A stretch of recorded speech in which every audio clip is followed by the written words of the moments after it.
अस्सलाम वालेकुम नाज़रीन, हॉट इशू प्रोग्राम में भली कार मैं तव्हांजी मेज़बान सबीन मेमण। नाज़रीन, हॉट इशू प्रोग्राम में ॻाल्हि कंदासीं वज़ीर आज़म जे ट्वीट के हवाले से, जैमें वज़ीर आज़म चयो आहे त तरबेला डैम भरिजी वियो आहे। वज़ीर आज़म एप्रिशिएट किया है वापडाई इरसा की टीम के। जॾहिं त ॿिए पासे असां ॾिसूं त सिंध में पानी की खोट के हवाले से जिते एहतजाज थी रहा आहिनि, बिलावल भुट्टो ज़रदारी खां वेंदे सिंध जे वॾे वज़ीर ऐं मुख़्तलिफ़ वज़ीरनि पारां इस तरह जा बयान ईंदा पिया वञनि त सिंध में जेका शदीद पानी की खोट है, वफ़ाक़ इरसा ऐं पंजाब की सरासर इन में ज़्यादती है, जेके पंहिंजी होड़ ते बरक़रार आहिनि ऐं सिंध के उन जे हिस्से खां घटि पानी ॾिनो पियो वञे।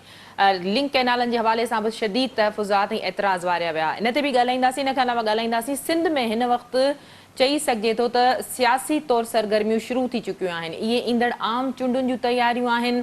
जलसा, जुलूस, एहतजाज ऐं कैंटोनमेंट जूं जेके चूंडूं आहिनि, इन जो सिलसिलो शुरू थी वियो आहे। सिंध में हिकिड़ो चूंड जो जेको चहचटो आहे उहो शुरू थी चुको आहे। अॼोके प्रोग्राम में कोशिशि कंदासीं इन्हनि मौज़ूअनि ते ॻाल्हि ॿोल करे सघूं। असांखे स्टूडियो में जिन मेहमाननि जॉइन कयो उनजो तारुफ़ कराईंदी हलां। पीपल्स पार्टी से ताल्लुक़ रखंदड़ नई मेहमान साहब, वेलकम कहती हूँ, आपने प्रोग्राम में ज्वाइन किया। पीटीएस से ताल्लुक़ रखंदड़ मंसूर शेख साहब असां सां गॾु आहिनि। तव्हांखे भलीकार शेख साहब, तव्हां असांजे प्रोग्राम में ज्वाइन कयो। नहीं साहब, क्या कहेंगे? जो वज़ीर आज़म साहब की ट्वीट है पानी के हवाले से, उन्होंने कहा है कि वो अप्रिशिएट करते हैं वापडा और इरसा की टीम को। देखिए, बुनियादी ज़रूरियात हैं पानी, गैस, बिजली, और पानी के लिए इस पर हमारा मायदा वफाक के साथ आज नहीं एक पुराना मायदा है, और मायदे के तहत पानी आज सिर्फ हम आज नहीं अपने एहतजाज रिकॉर्ड करवाते, ये हम प्रोटेस्ट नहीं अपने रिकॉर्ड करवाते, हमने कई दफ़ा और पिछली हुकूमतों के अंदर भी अपने एहतजाज रिकॉर्ड करवाए हैं। देखिए, डैम वाले जो मामलात हैं, डैम्स के अगर मैं बात करूँ तो 2019 के अंदर अक़वाम मुत्तहिदा में एक मीटिंग हुई। इस मीटिंग के अंदर तमाम ममालिक को बुलाया गया, और ये इंटरनेशनली जो वेदर चेंज हो रहा है तो देखा ये गया कि दुनिया के अंदर आने वाले वक्तों के अंदर क्या डैम्स की ज़रूरत हमें है या नहीं है। तो डिसाइड ये किया गया, फैसला ये किया गया 2023 में जो डैम्स हैं, बड़े डैम्स तमाम तोड़ दिए जाएंगे। रीज़न डेट क्या, वेदर चेंज हो गया है, अब जो है वो हालात नहीं रहेंगे, डैम पानी को बर्दाश्त नहीं कर सकेंगे। तो ये डिसाइडेड चीज़ें थी, जिसके अंदर अमेरिका ने उसके ऊपर जो है अपनी जो है कुछ चीज़ें रखी कि हम बेहतर ये कि हम बेहतर प्लानिंग के साथ आ सकते हैं। पानी हमारे पास मौजूद है, इतना पानी मौजूद है, लेकिन होता ये कि आपका जो दीगर सूबों के साथ जो आपके एग्रीमेंट्स हैं, उस एग्रीमेंट के तहत अगर आप वसाइल देना चाहें तो आप दे दें, लेकिन यहाँ सुतेली मवाला जो रवैया वफाकी हुकूमतें माजी में जो रखती रही हैं, इस दफ़ा जो है ना ज़्यादा फोबिया है, ख़ासतौर पर सिंध हुकूमत पाकिस्तान पीपल्स पार्टी की। सिंध के अवाम ने अब उनको आने नहीं दिया तरीके इंसाफ को, तो आप अब सूरत हाल आपके सामने ही है जो हालात इस वक्त बने हुए हैं।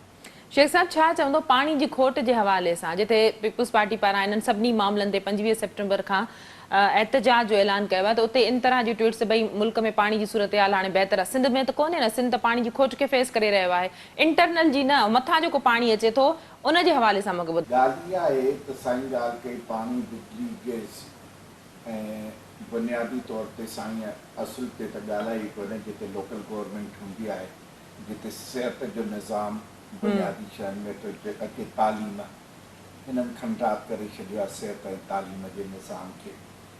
पाणी रुगो ज़मीनुनि लाइ न हूंदो आहे, पाणी पीअण ऐं ॿियनि इस्तेमालनि लाइ बि हूंदो आहे, उहो हिननि हवाले करे छॾियो आहे टैंकर माफ़िया जे। ठीकु आहे न, ईअं ई जेको एग्रीकल्चर लैंड लाइ पाणी आहे, उहो हिननि पंहिंजे जेके मंज़ूर नज़र आहिनि उन्हनि जूं तव्हां ज़मीनूं ॾिसंदव वञी, तव्हां सर्वे करायो। असांजो अपोज़िशन लीडर इन में निकितो आहे ऐं उन जा फिल्मियूं भरियूं आहिनि ऐं सोशल मीडिया ते छॾियूं। चेयरमैन बि इन ॻाल्हि खे एडमिट कयो त पाणी जी विरासत जे हवाले सां सिंध सां ज़्यादती थिए थी। ॻाल्हि इहा आहे जेकॾहिं असांजो चेयरमैन चए थो त पोइ अचे नंबर सां अचे न त कहिड़ी ज़्यादती थी थिए।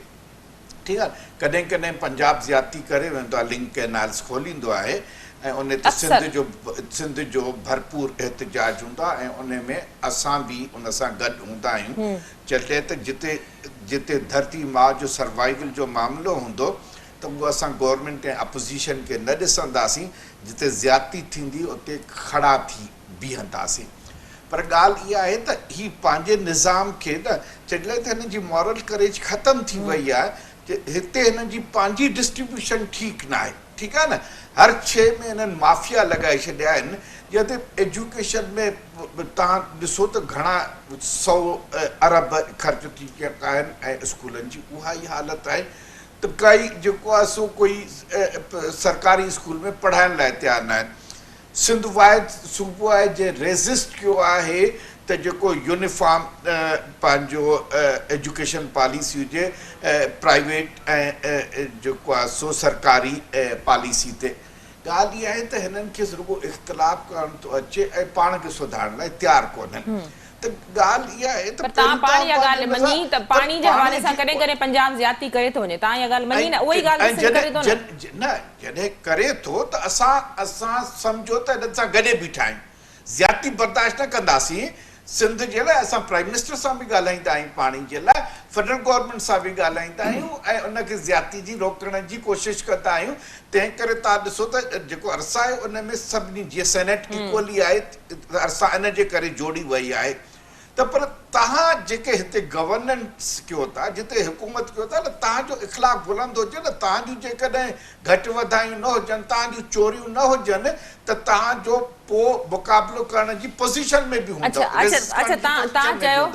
तव्हां चयो त तव्हां जिथे वफ़ाक़ जूं ज़्यादतियूं आहिनि, ताज़ो नईम साहब जेको मामिलो थियो आहे मुलाज़िमनि खे कढण जे हवाले सां, मुलाज़िम एक्ट बहाली जेको अदालत जो फ़ैसिलो आयो 17 अगस्त ते, भई जेके मुलाज़िम भर्ती कया हुआ पीपल्स पार्टी जे दौर में, वरी नवाज़ शरीफ़ उन जे ख़िलाफ़ एक्शन खयों, वरी 2010 में हिकिड़ो एक्ट ज़रदारी सां पास कयो, त इहो मुलाज़िमनि खे कढण वारो जेको हुकुमनामो आहे इन ते तव्हां छा चवंदो? देखिए, पानी की मैं पहले बात करूं, 1,24,275 क्यूसिक पानी की डिमांड होती है, हमें रिक्वायर्ड होता है, जिसमें से अभी तक हमें जो दिया जाता है खासतौर पर 3 सालों में ये 74,000 क्यूसिक पानी से ऊपर ये जा ही नहीं रहे।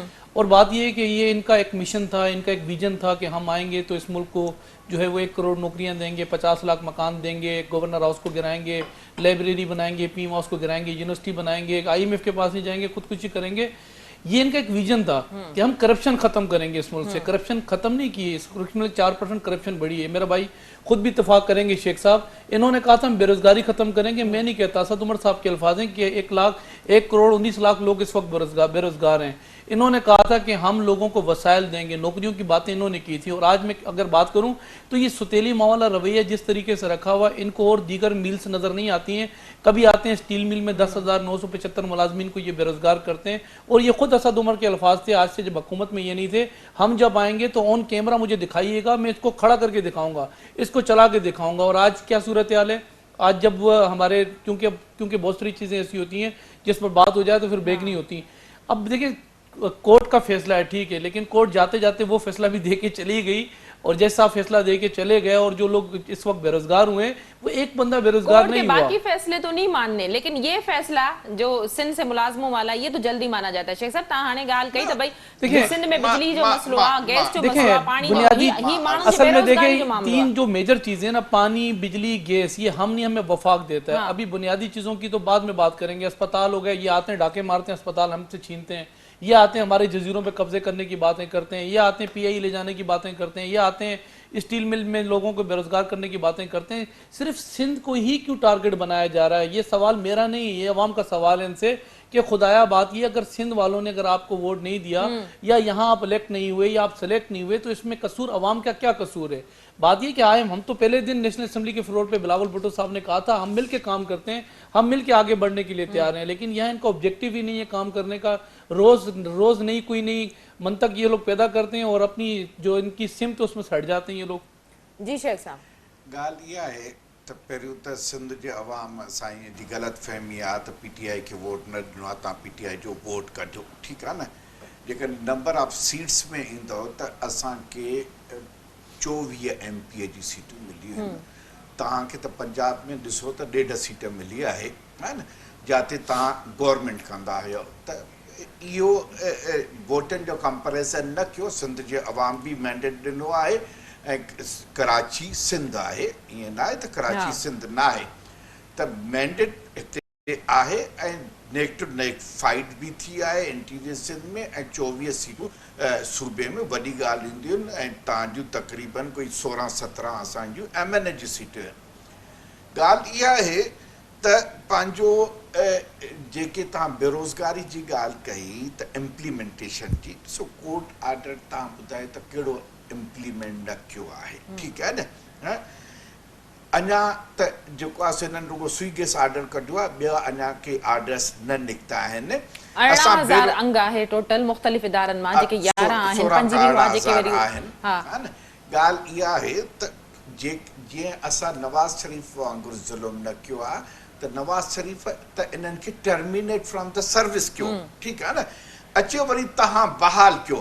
जेकॾहिं असांजी बदनियती हुजे हा त असां उहो वरी ऑर्डर वापसि वठूं हा, गवर्नमेंट ऑर्डर वापसि वठो न।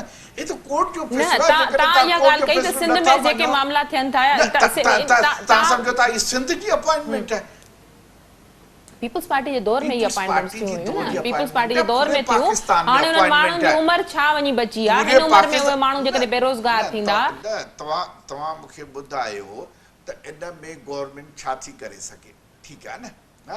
गवर्नमेंट ही अपील में वञनि, रिव्यू में वञनि, जेकॾहिं गवर्नमेंट उनजी मुखालफ़त करे त पोइ गवर्नमेंट जे इंटेंशन्स ते गवर्नमेंट जी जेको आहे नियत खे बदनियती चइजे। न तव्हां चयो न सिंध जे माण्हुनि जे मसइलनि सां गॾु बीहो, जे सिंध जे माण्हुनि जो मसइलो आहे, कोर्ट ऑर्डर जेकॾहिं तव्हां नथा वञो त कंटेम्प्ट आहे, ठीकु आहे न। ऐं कहिड़ी कोर्ट जो आहे? Supreme court of Pakistan. तव्हां ॾिसो न, हायर कोर्ट आहे। हाणे जुडिशरी मां बि असांखे उमीद कोन्हे, पीपल्स न न, जॾहिं हिननि जे फेवर में ईंदा आहिनि फ़ैसिला त पोइ तव्हां हिननि खे जुडिशरी मां काफ़ी उमीद हूंदी आहे, जॾहिं हिननि जे ख़िलाफ़ ईंदा आहिनि त जुडिशरी मां उमीद न हूंदी आहे। ॻाल्हि इहा आहे त इहे पीपल्स पार्टी जा न आहिनि, इहे पाकिस्तान जा बच्चा आहिनि, ठीकु आहे न। ऐं जेकॾहिं हिननि रुगो पंहिंजनि खे ॾिनी आहे त हिननि ज़्यादती कई आहे, ऐं जेकॾहिं पाकिस्तान जे बच्चनि खे ॾिनी अथऊं नौकिरी त उहे सभु पाकिस्तान जा बच्चा आहिनि।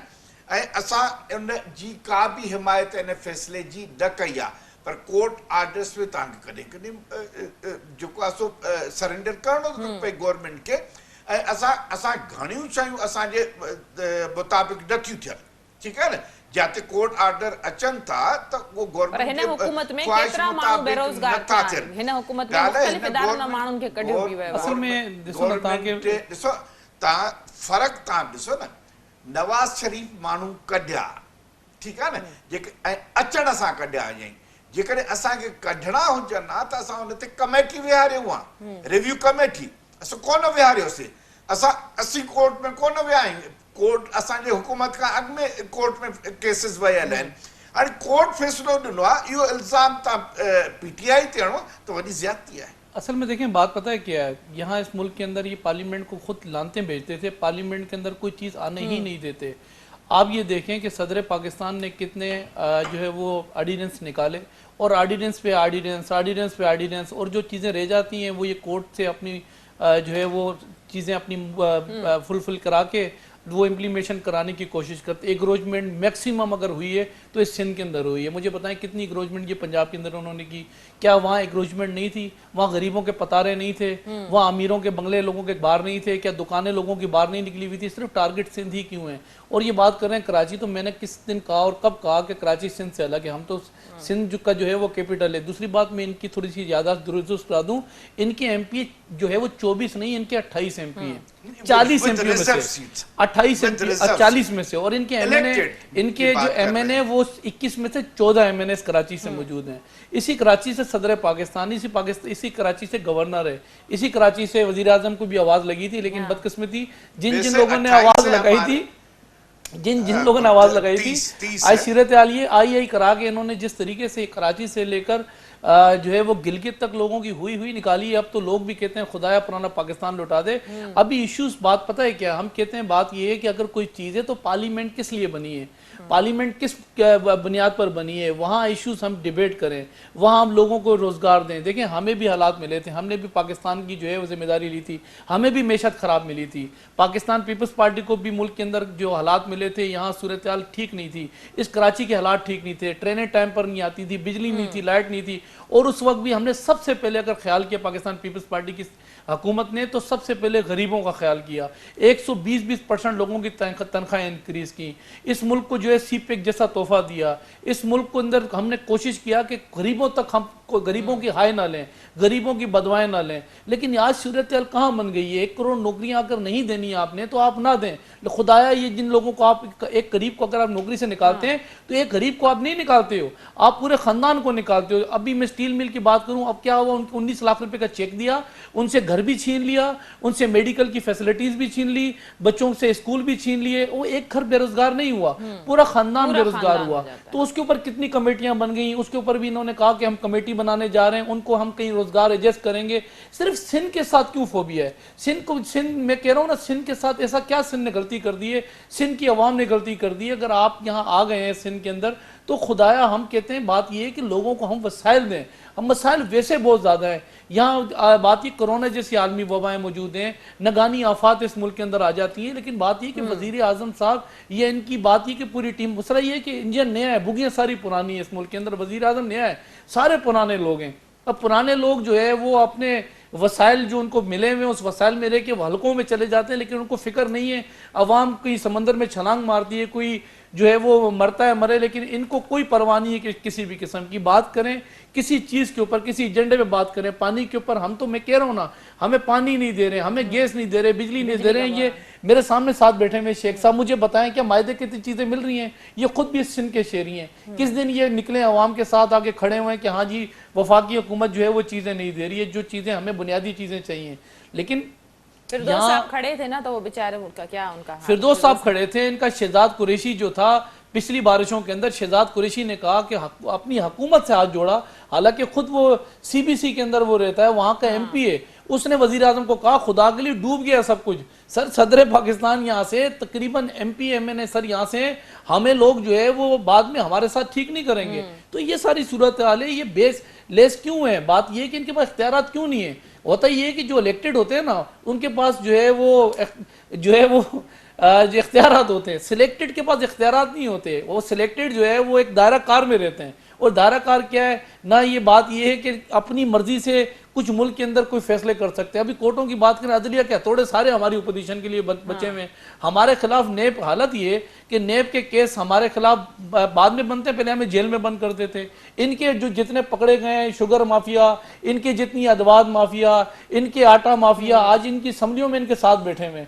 آج ان کے ساتھ نیب کیس بناتی ہے, ایف آئی آر کاٹتی ہے, پھر بھی ساتھ بیٹھے ہوئے. ان کے لیے الگ قانون اور اپوزیشن کے لیے الگ قانون, عدلیہ کے ہتھوڑے, نیب کی ہتھکڑیاں. اور ماشاءاللہ سے میڈیا کا جو ہے وہ, میں آپ کی بات نہیں کروں گا, آپ تو ماشاءاللہ سے خیر خواہیں, اور آزادی رائے جو ہے وہ صحیح بات ہے, وہی پوائنٹ آؤٹ کرتے ہیں, چاہے وہ پی ٹی آئی کی جانب سے. لیکن میڈیا کی جو ہے نا وہ ماشاءاللہ سے کیمرے صرف اپوزیشن کے لیے بنائے گئے ہیں. تو یہاں دورہ میں آ رہے ہیں. ہم کہتے ہیں بات, پھر بھی میں یہ دوبارہ کہہ رہا ہوں کہ ابھی پھر صورتحال ٹھیک نہیں ہے. ابھی پھر جو ہے وہ مونسون کا اس وقت جو ہے وہ حالات بنے ہوئے ہیں. ہمیں ابھی اس وقت ان چیزوں کو بھولنا چاہیے. ایڈمنسٹریٹر آپ کا ہے, اب تو پیپلز پارٹی کا ایڈمنسٹریٹر ہے الحمدللہ جی, اس کے اوپر بھی یہ چلے گئے ہیں. ہم ابھی لیاقت آباد میں کام کریں, ان کو تکلیف ہے, اس میں بھی ہمیں سپریم کورٹ میں لے کے چلے گئے. یہ کیوں آ گیا ہے, کیوں کام کیوں کر رہا ہے, کرنگی میں کام کر رہا ہے, کیوں کام کر رہا ہے. بھائی بات یہ ہے کہ ہمیں بتائیں کہ ہم نے آئین کی خلاف ورزی کی ہے, کوئی قانون کی خلاف ورزی کی ہے. ہم نے آئین قانون, ہم ہمیشہ پارلیمنٹ کی بالادستی کی بات کرتے ہیں, رول آف لا کی بات کرتے ہیں, ہم آئینی طور پر اس کو لے کر آئیں. اگر غیر قانونی لے کر آئے تو آپ ہمیں سپریم کورٹ میں جائیں, آرڈر لے کر آ جائیں. اس کے اوپر بھی ان کو آبجیکشن ہے. ابھی وہ آئے ہوئے آج 2 ماہ بھی کمپلیٹ نہیں ہوئے. یہ 35 سال کا گند ہے, جو 35 سال کا گند 2018 25 جولائی کو کراچی والوں نے کہا کہ ہمیں نہیں چاہیے یہ گند, اور ایم کیو ایم کو ووٹ نہ دے کے جو ہے ان کو باہر نکال دیا. اور کمال کی بتاؤں, یہ انہوں نے ہاتھ ملا کے ان کو پھر اپنے ساتھ ان کر دیا.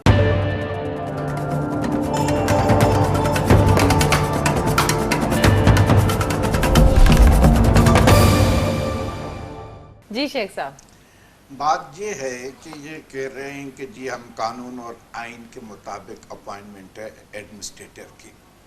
یہ انٹرم پیریڈ ہوتا ہے ٹرانزیکشن آف دا پاور, جو 120 ڈیز میں الیکشن کرانے ہوتے ہیں, ٹھیک ہے نا. اب یہ بہانہ کر کے بیٹھے ہیں سینسس کا, ٹھیک ہے نا. سینسس کا تو پھر انہوں نے تبھی ایڈمنسٹریٹر لگا دیا سارے ضلعوں میں, ان کا کوئی ارادہ نہیں آگے, کوئی ارادہ نہیں ہے. اور یہ کہہ رہے ہیں بیسکلی جو ہے نا, اگر یہ پار کرتے, اب ہم 18th امینڈمنٹ کی بات کرتے ہیں. 18th امینڈمنٹ آپ کو پتہ ہے کیا ہے؟ بنیادی طور پہ ڈیولیشن آف دا پار ہے, ٹھیک ہے نا. From federal to provincial, provincial to local government. یہ 3 پلر ہیں گورنمنٹ کے, ٹھیک ہے نا, جن کا کانسٹیٹیوشن میں رول ہے, کانسٹیٹیوشنل پروویژن ہے. اب یہ کہتے ہیں کہ جی ہم ایڈمنسٹریٹر لگائیں گے, پولیٹیکل ایڈمنسٹریٹر لگائیں گے, پولیٹیسائز کریں گے, وہاں سے بال کمائیں گے. اگر ان کی نیت ٹھیک ہو, الیکشنز میں جائیں, عوام جس کو مینڈیٹ دے. اگر یہ کہتے ہیں کہ پی ٹی آئی نے کچھ ڈیلیور نہیں کیا, اس ان کے ساتھ زیادتی کر رہے ہیں, تو عوام فیصلہ کرے گی نا.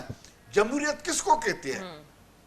जमहूरियत इसको ही कहते हैं कि अवाम लेकिन शेख फैसला साहब, जब करती भी है। चाहे वो जनरल इलेक्शन हो, बल्दियाती इंतखाबात हो या कैंटोनमेंट के इलेक्शन हो, लेकिन जब भी नतायज आते हैं तो दूसरी जमात जो हार जाती हैं उनकी जानिब से धांधली के इल्जामात लगाए जाते हैं। ये भी तो है ना। ॻाल्हि मां तव्हांखे हिकिड़ी ॻाल्हि ॿुधायां, फेयर थियनि ना मां तव्हांखे अर्ज़ु कयां, हिन मुल्क जी बदकिस्मती इहा ज़रूर रही आहे, पर तव्हांखे लोकल बॉडीज़ जी इलेक्शन में इहे एलिगेशन तव्हांखे घटि मिलंदा, न जे बराबरि मिलंदा। सूबाई ऐं क़ौमी असैम्बली में मिलंदा ऐं उन में जेको आहे सो रोल रहिया आहिनि, इलेक्शन रिग बि कयूं वयूं आहिनि, पर हिन में हाणे इन जो हमेशह ईअं रहियो आहे त जेके अपोज़िशन में ईंदा आहिनि उहे चवंदा आहिनि त रिग थी आहे, ऐं जेके गवर्नमेंट में हूंदा आहिनि उहे चवंदा आहिनि रिग न थी आहे। पर जॾहिं असां धरणो हयोसीं PTI वारनि त उन्हनि इहा डिमांड कई त असांजो इल्ज़ाम आहे ऐं तव्हां रुॻो ही 4 हल्का खोलियो, ठीकु आहे न, ऐं उहो फ़ैसिलो कंदो त रिग थी आहे या न थी आहे इलेक्शन। तव्हां ॾिसो उन लाइ 120 ॾींहं धरणो, 126 ॾींहं जो धरणो, उहे 4 हल्का न खोलियो। ऐं उन्हनि में जेके बि तव्हां ॾिसो त मोस्टली जेको आहे हाणे तव्हां ॾिसो बाई इलेक्शन थियनि थियूं, गवर्नमेंट हारियो आहे या न हारियो आहे? असां कराची में हारियोसीं। तव्हां अॻु में तव्हां गवर्नमेंट जूं बाई इलेक्शन्स ॾिसो त हमेशह गवर्नमेंट जूं ईंदियूं आहिनि। जिते असां खटियो आहे फेयरली थी आहे इलेक्शन, जिते फेयरली हारियो आहे क़बूल कयो आहे। असां इलेक्शन रिग करण कोन था वञूं। असां जॾहिं न असां मूंखे ॿुधाए, तव्हां मूंखे ॿुधायो न, तव्हां बाई इलेक्शन्स ते अचो न, तव्हां कश्मीर में त हमेशह इहा कल्चर रहियो आहे जेको आहे न, तव्हांजी डिफरेंट वोटर जी अप्रोच आहे, उहा हमेशह फेडरल गवर्नमेंट सां वेंदा आहिनि, ठीकु आहे न, फेडरल गवर्नमेंट फैसिलिटेट कंदो आहे। हाणे ॻाल्हि इहा आहे त असां चऊं था इलेक्ट्रॉनिक्स वोटिंग मशीन आणियो, ठीकु आहे न, दुनिया में क़ाबिल क़बूल आहे, वेहण लाइ तयारी कोन्हनि। बाबा मशीन रिग कोन कंदी। पोइ जाते जमहूरियत खे 100 साल थी विया आहिनि, जाते जमहूरियत असां अञा बचा आहियूं जमहूरियत में, जाते ॾाढा थी विया आहिनि, उते इहा मशीन आहे ऐं हीअ मशीन खणण लाइ तयारु कोन्हनि। असल में देखिए, इन्होंने बात की है बल्दियाती इलेक्शन का, हम सिंध हुकूमत कराना नहीं चाहती कि सिंध का एक शहर है लाहौर में, इनसे पूछना चाहूँगा उधर कब हो रहे हैं बल्दियाती इलेक्शन? सिंध का एक शहर है, आप चले जाए पेशावर, उसमें ये बताएं कि इनकी हुकूमत है वहाँ, उधर इलेक्शन कब करा रहे हैं बल्दियाती। फिर हम बात ये कि हम बात करते हैं तो फिर ये कहते हैं नहीं सिंध में होने चाहिए, वहाँ नहीं होने चाहिए, उसकी वजह कब हो रहे हैं मुझे पता है ना, वो उधर कब हो रहे हैं, उसकी तारीखें कब है। यहाँ बात ये कि हल्का बंदियों के ऊपर, और यहाँ इनकी अपनी दरखास्त मौजूद है मर्दमशुमारी के ऊपर, हम इंतजार कर रहे हैं, वो फैसला भी जो है वो मर्दमशुमारी का फैसला होना बाकी है। ये तमाम जमातें, हमारी जमात नहीं, इस वक्त MQM जिनका थोड़ा बहुत कोई मैंडेट बचा है या इनका कोई स्टेक मौजूद है, इनकी भी वहाँ मौजूद है कि यहाँ मर्दमशुमारी बिल्कुल ठीक हो जाए, फिर हम जो है वो फर्दर इलेक्शन के अंदर चले जाएं। सूबे ने दूसरी बात पार्लियामेंट में भेजा है कि ज्वाइंट जो है पार्लियामेंट सेशन जो है बुलाया जाए। और हमने एक और चीज ये जो महीने में थे, जिस ये जिमी इलेक्शन की बात कर रहे हैं, जिमी इलेक्शन के अंदर बात ये कि क्यों हार रहे हैं। अभी ये बात कर रहे हैं 249 इलेक्शन की, 249 इलेक्शन के अंदर अगर फैसल हार गए हम, ये होता है कि ये कोई नई बात नहीं, हारने की बुनियाद बताता हूँ ना, उसकी वजह नहीं उसकी वजह बताऊं, उसकी क्या है, उसकी वजह क्या बनी है। अगर फैसल वाडा इलेक्शन से पहले कचरे पे खड़ा होके और पानी गंदा हाथ में उठा के पिए और आवाम को बताए कि मैं आपके सुख दर्द के अंदर मौजूद हूं, और 3 साल तक कभी हल्के के अंदर एक दफा एंट्री ना करे, एक रोड ना बनाए, एक गली पक्की ना करे, स्ट्रीट लाइट ठीक ना करे, पानी ना दे, तो बात ये है कि आप क्या एक्सपेक्ट करेंगे, जीतेंगे ये। इनकी हार जो बनी, हमारी कामयाबी वो बनी इनकी अवाम हाँ, ये हल्के की अवाम है। और इसी तरीके से दीगर बात ये कि पूरे पाकिस्तान के अंदर इनका ग्राफ नीचे आया है, ये ऊपर नहीं गया है। इन्होंने, मैंने कहा ना, जो वादे किए वो वादे वफा नहीं किए अवाम से।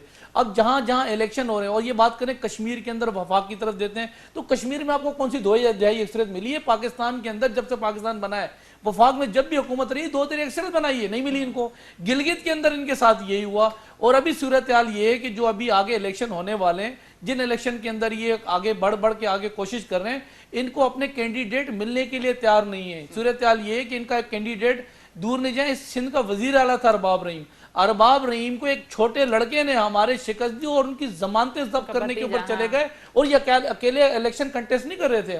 वहाँ जीडीए की जो है वो एक अचार की बरनी जो बनाई है ना उन्होंने, सबको इकट्ठा करके और इलेक्शन कंटेस्ट की। ये इनकी सूरत हाल है इस वक्त। और बात ये कि सिर्फ यहाँ नहीं, ये पंजाब के अंदर भी जिमी इलेक्शन आ रहे हैं, ये केपी के अंदर। फिर हमें बात ये कि हमें क्यों डाउट होता है, आज ये बात करें, मुझे बताया अली जैदी साहब जो है कौंसलर का इलेक्शन हारा था, नहीं हारा था, 400 वोट पड़े थे इलेक्शन के अंदर उसको।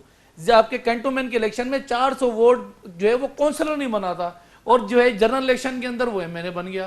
तो हम क्या आवाम भी इस वक्त सोच रही कैसे, क्या उसने हल्के में ऐसा क्या किया, उसने ऐसा क्या जो है दूध की नहरें भाई कि उसको एमएनए बना दिया गया। और एमएनए बनाया, आज में से चले आप सीबीसी में, ना इनका वो सदर पाकिस्तान नजर आता है, ना तो बात ये कि इनके एमपी एमएनए नजर आते हैं, और खुद पीट रहे हैं, वो अपने वजीर आज़म को पीट रहे हैं। खुदा के लिए इख्तियारात ले आए उन लोगों से जो लेकर आ गए हमें, या पानी कौन निकालेगा।